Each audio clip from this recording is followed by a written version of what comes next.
নমস্কার, অ্যাডভান্স এগ্রিকালচারে আপনাদেরকে স্বাগতম। আজকে আমরা এসেছি কৃষ্ণনগরে, মানে নদিয়া জেলার কৃষ্ণনগরে ভীমপুর গ্রাম, ভীমপুর গ্রাম আর আসাননগরের কাছাকাছি।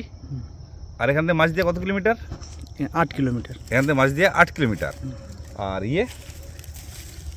কৃষ্ণনগর থেকে কত কিলোমিটার? কৃষ্ণনগর থেকে 18-19 কিলোমিটার। মানে এটা মাছ দিয়ে রোডে পড়ছে তো? হ্যাঁ, কৃষ্ণনগর মাছ দিয়ে রোডে। যাক, এখানে এসেছি, আপনার নামটা ভুলে যাচ্ছি আমি। আমার নাম দীপ্তজ্যোতি মণ্ডল। হ্যাঁ, আজকে এসেছি দীপ্তজ্যোতি বাবুর কাছে। উনি সর্ব জায়গায় ঘুরে আমাদেরটা সঠিক মনে করেছেন, তাই গিয়েছেন। আমরা এসেছি প্ল্যানটা পৌঁছাতে। সাফল্য দেওয়ার দায়িত্ব আমাদের। ফলন পর্যন্ত আমরা সাথে আছি। এখন দীপ্তজ্যোতি বাবুর সাথে আমরা কিছু কথা জেনে নেব। আসুন দীপ্তজ্যোতি বাবু। আচ্ছা, আমার এখান থেকে আপনার এই ভীমপুর প্রায় তো 150 কিলোমিটারও বেশি। হ্যাঁ, অনেকটা পথ। তা আপনি তো গেলেন, বুঝলেন, প্ল্যান্টেশন শুরু করলেন। তা আপনার এলাকার কৃষকদের উদ্দেশ্যে কি বলবেন? আমি তো আজকেও বলেছি, যারা কি জমি চাষ দিতে এসেছিলো, যে আমি লাগাই দেখে নিই, তারপরে ওরা লাগাবে। এই যে এই বাগানটা, এই সর্ষে বোনা আছে, এই বাগানটাও ওদের আম গাছ ছিল, কেটে দিয়েছে। বলছে লেম্বু গাছ লাগাবে। আমি বললাম যে লেম্বু গাছ লাগিও না, এটা দেখে না, তারপরে লাগাও।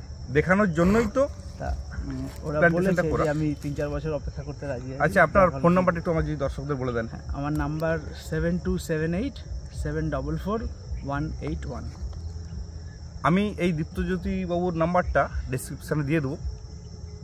ওনার সাথে কথা বলে নিতে পারবেন, বা ফলন পর্যন্ত কীরকম কী রেজাল্ট করছে আপনারা এসে দেখতে পারবেন। বিরাট উন্নত মাটি। মাটিতে বলছেন হবে ভালো? দারুণ মাটি, দারুণ মাটি। একটু ঘুরুন, একটু ঘুরুন, একটু ঘুরুন।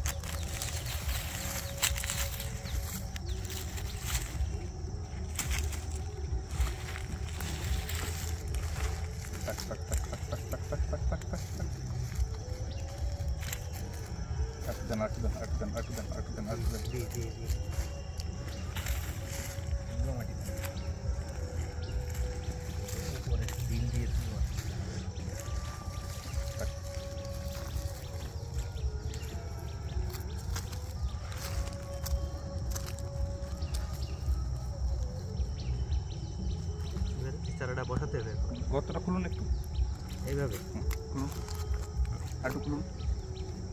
না, আর একটু বেশি খোঁটা, আবার উপরে মাটি দেবো তো।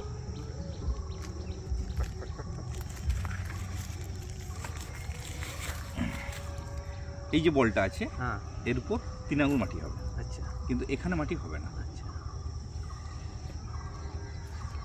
একটু কাছ থেকে তুলুন, কাছ থেকে। এই মাটিটা দিয়ে দিলাম। এ তো চারাটা বসে গেল না, হলো না। এইটার উপর 3 আঙুল না, আমি চারাটা বসালাম, এবারে এর উপরে মাটি দেবো, তাই তো? এর উপরে মাটি দেবেন। এবার আমি যখন মাটি দেবো, তখন তো আমি এই ধরনের মাটিটা দেবো। হ্যাঁ, দিয়ে দেন। এই ধরনের মাটিটা আমি দেবো, গুঁড়ো মাটিটা দিয়ে। হ্যাঁ, আর বড় মাটিটা তাহলে তো গাছ আরও তুলতে হবে। না, তুলতে হবে না।